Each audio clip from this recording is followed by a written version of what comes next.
Que a paz do nosso Senhor esteja com todos nós, mesmo em meio à dor e à dificuldade, que o Senhor seja aquele que nos alimenta com a sua palavra e com a sua salvação, hoje e sempre.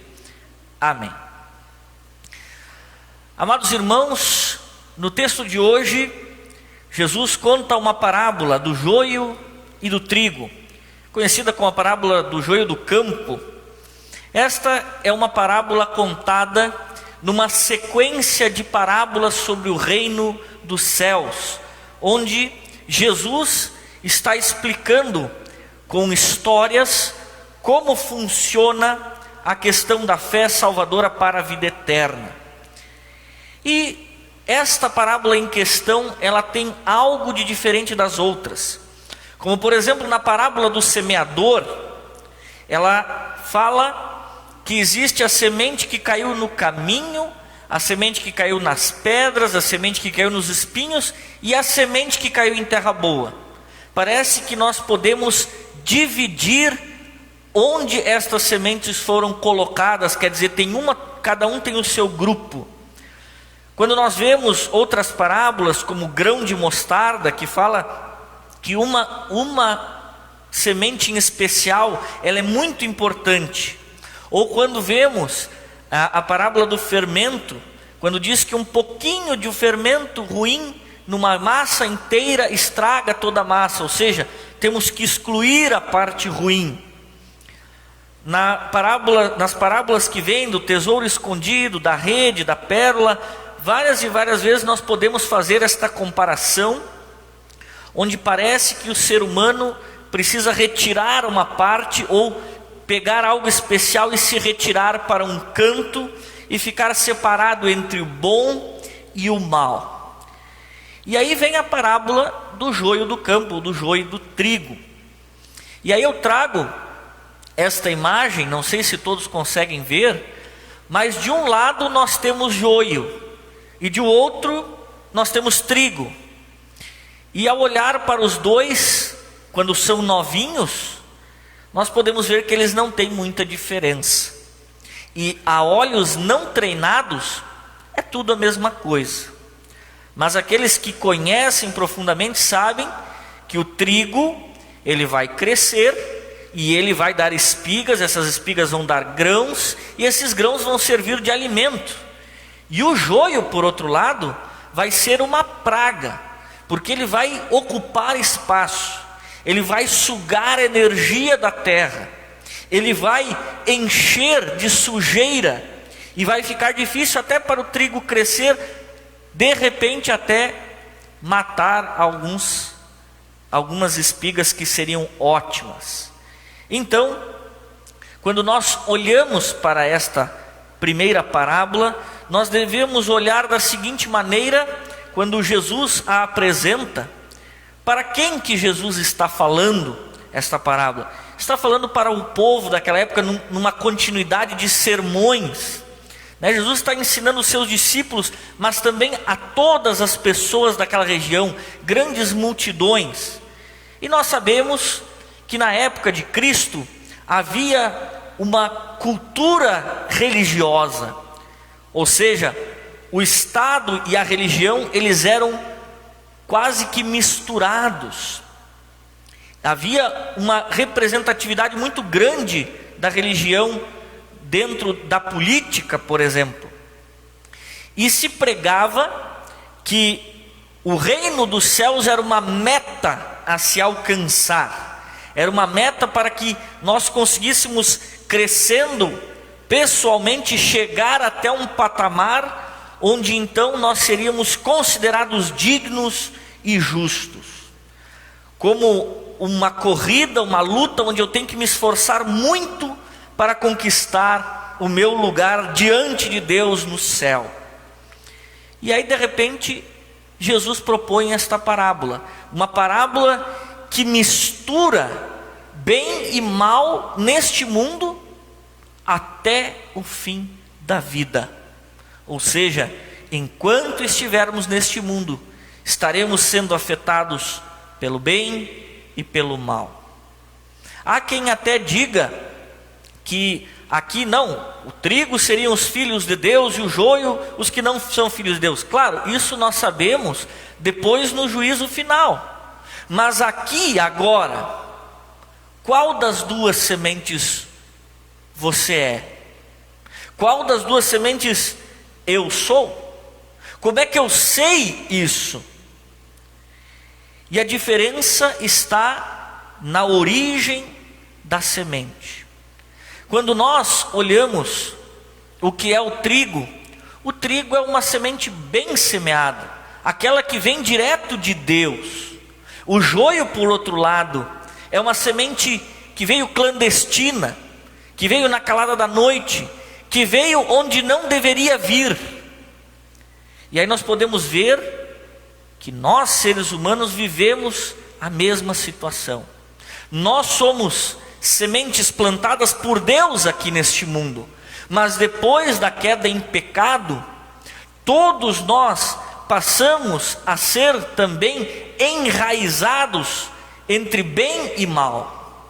Se ao mesmo tempo temos a semente de Deus, que é a vida eterna, o perdão em Jesus Cristo, nós também temos em nosso coração o pecado que vem desde Adão e Eva. E mesmo após o batismo, nós continuamos pecando diariamente, e só por isso já poderíamos ser abandonados por Deus. Se fosse da vontade de Deus, Ele poderia dizer: estou triste com esses meus filhos rebeldes, estou triste com esses meus filhos que não me obedecem, então eu vou exterminar todo o campo. Mas se fosse assim, quem iria restar? Nenhum de nós pode dizer que não tem nenhum pecado. Se faz isso, é mentiroso, e faz de Deus o mentiroso, porque Ele mandou o seu Filho ao mundo para morrer por nós. Então a parábola do joio e do trigo, em primeiro momento, ela quer nos mostrar que nós estamos enraizados com duas sementes: a semente que vem de Deus, perfeita e limpa, e a semente que não vem de Deus, que vem de um coração cheio de pecado, de um coração rebelde a Deus.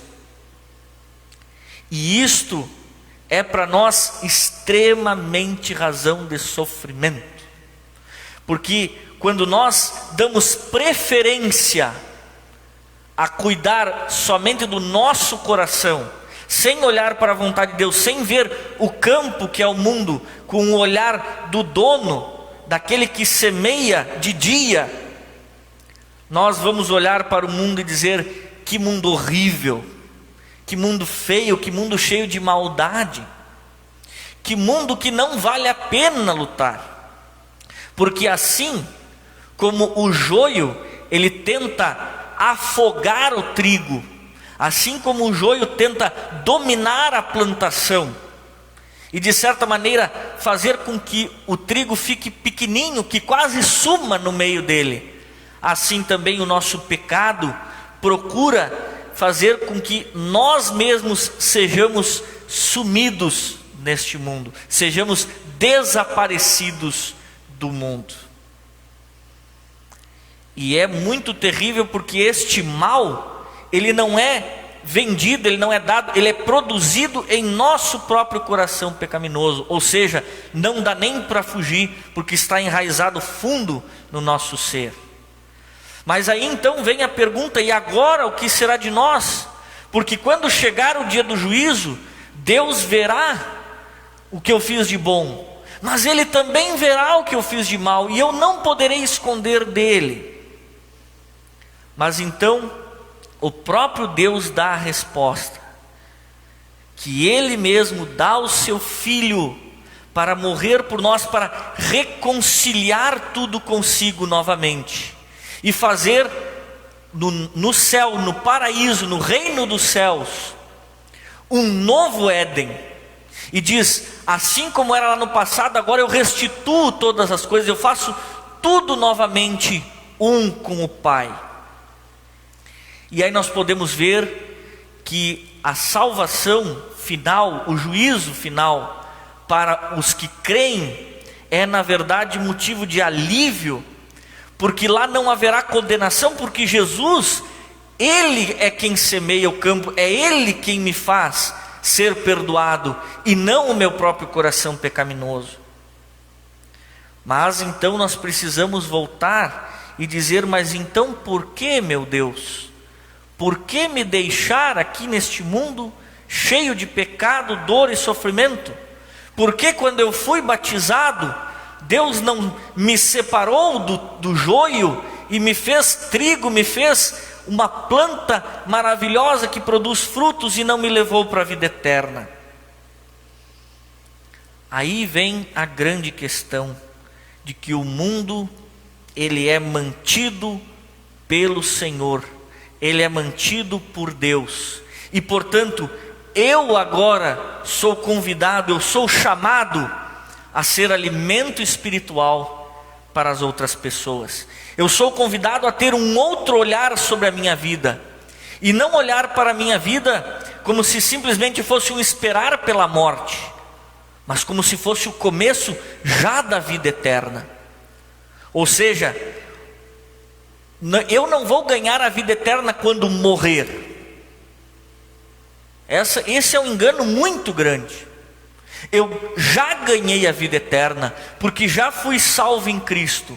E se Cristo ainda me permite ficar nesse mundo, é porque agora Ele me convida a anunciar, a ser o alimento espiritual para outras pessoas. Porque assim como Jesus é o pão da vida, nós somos aqueles que refletem o amor de Cristo. O amor não é nosso, mas vem direto a nós, do coração do Pai. E aí então nós precisamos nos perguntar: como é que eu estou vivendo aqui nesse mundo? Será que eu estou de fato recebendo de Deus a sua bênção, vendo a brevitude da minha vida, mas ao mesmo tempo entendendo que eu já sou um ser eterno em Jesus Cristo? Pois eu digo que muitos cristãos, dos quais até mesmo eu, muitas vezes sou joio na vida das pessoas, incomodo, causo problemas, sou um peso e um fardo para o meu irmão.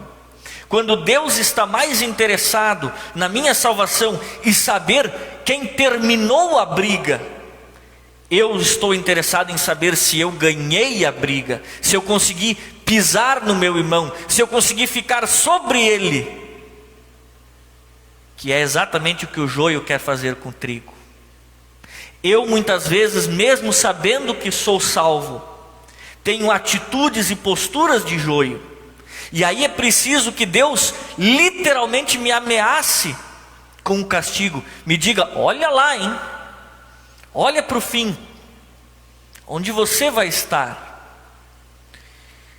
E sabe que hoje, este mesmo aviso de Deus, ele parece um tanto esquecido, um tanto falho, porque hoje nós estamos tão acostumados a ver um mundo de impunidade, um mundo onde as ameaças não valem, um mundo onde pais dizem que vão castigar, mas não fazem, um mundo onde pessoas dizem que têm fé, mas nem a igreja não vem, o mundo das pessoas que se dizem cristãs, mas nunca ofertam na igreja. Aí eu me pergunto seriamente: trigo ou joio? E aí então Deus me diz: eu te fiz participante da morte e da vida, da morte do meu filho e da vida eterna com o Senhor. Você é muito amado por Deus, porque Ele coloca o Espírito Santo em teu coração, e Ele agora quer brilhar no mundo por meio de ti, quer que você mostre todo o seu amor, e espere, sim, espere com paciência o juízo final, ou o teu último dia. Sabe que em outro sermão nós escutamos que uma das coisas mais difíceis de fazer é esperar. E é verdade, nós cristãos ficamos ansiosos, com medo, com raiva, e dizemos: Senhor, até quando? E o Senhor avisa em Isaías: no céu o leão pastará ao lado do boi. Nos céus não haverá nenhum tipo de fome, lágrima ou choro. No céu não há praga, não há Covid, não há enterro sem velório. No céu não há sofrimento, porque o teu Salvador vive e Ele te transformou em alimento vivo, em pão da vida, por meio da fé em Cristo, para outras pessoas. Não é à toa que Jesus diz que nós somos sal da terra e luz do mundo. Ele é o pão da vida, e quem distribui o pão da vida nesta terra somos eu e você. Por isso, amado irmão e amada irmã, lembre-se que Deus tem paciência e misericórdia contigo. Agora vai pelo mundo, e onde quer que você ande, tenha paciência com as pessoas também. Nós vemos cada dia mais cristãos que querem machucar os seus irmãos, que querem separar e dizer: não, eu não vivo com esse tipo de gente. Isso não é atitude de trigo, isso não é atitude de promessa de Deus, não é atitude daqueles que espalham o pão da vida. Isso é atitude do joio. Então, dê uma olhada de novo para a sua vida. Pare imediatamente e diga: o que eu estou fazendo da minha eternidade? Porque sim, nós não estamos vivendo somente o dia de hoje como um tempo finito. Porque eu sei que meu Redentor vive, então eu nunca morrerei eternamente, mas viverei para contar a todos que o fruto do Espírito é a fé, é a salvação em Jesus. Por isso, meus irmãos, eu quero que passem um slide para que vejam agora